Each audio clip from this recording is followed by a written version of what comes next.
ព្រះយេស៊ូវ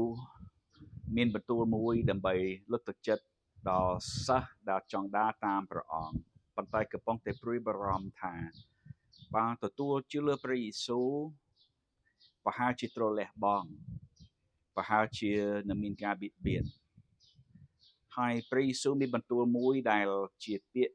ជាព្រះបន្ទូលជាប្រមានមួយដែលមានអត្ថន័យជ្រៅដែរ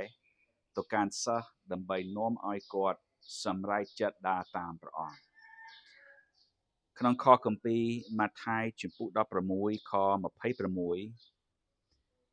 ព្រះយេស៊ូវមានបន្ទូលថាបើមនុស្សម្នាក់បានពិភពលោកទាំងមូលតែបាត់បង់ជីវិត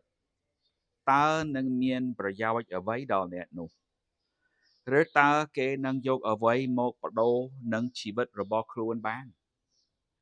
បាទសំណួរទាំងពីរនេះរបស់ព្រះយេស៊ូវចង់នាំឲ្យអ្នកស្ដាប់នោះ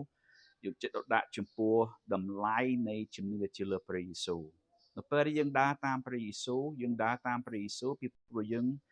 យើងទទួលជឿថាព្រះយេស៊ូវជាព្រះអង្គសង្គ្រោះហើយព្រះអង្គនឹងអត់ទោសបាបរបស់យើងដើម្បីឲ្យយើងឡើងទៅឋានសួគ៌ជាមួយព្រះអង្គបាន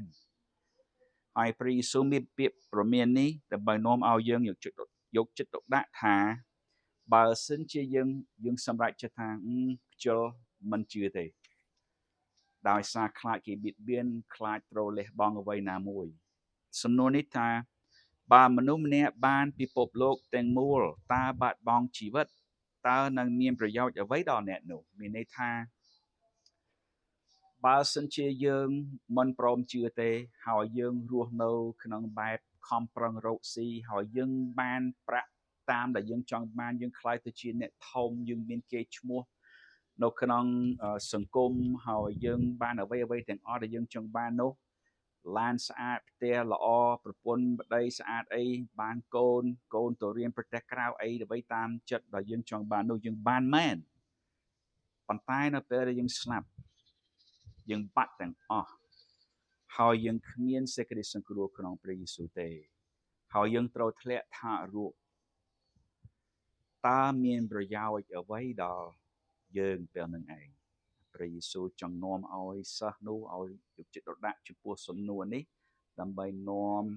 គាត់ឲ្យជឿស៊ប់ហើយកុំភ័យកុំបារម្ភឲ្យដើរតាមព្រះយេស៊ូវទៅ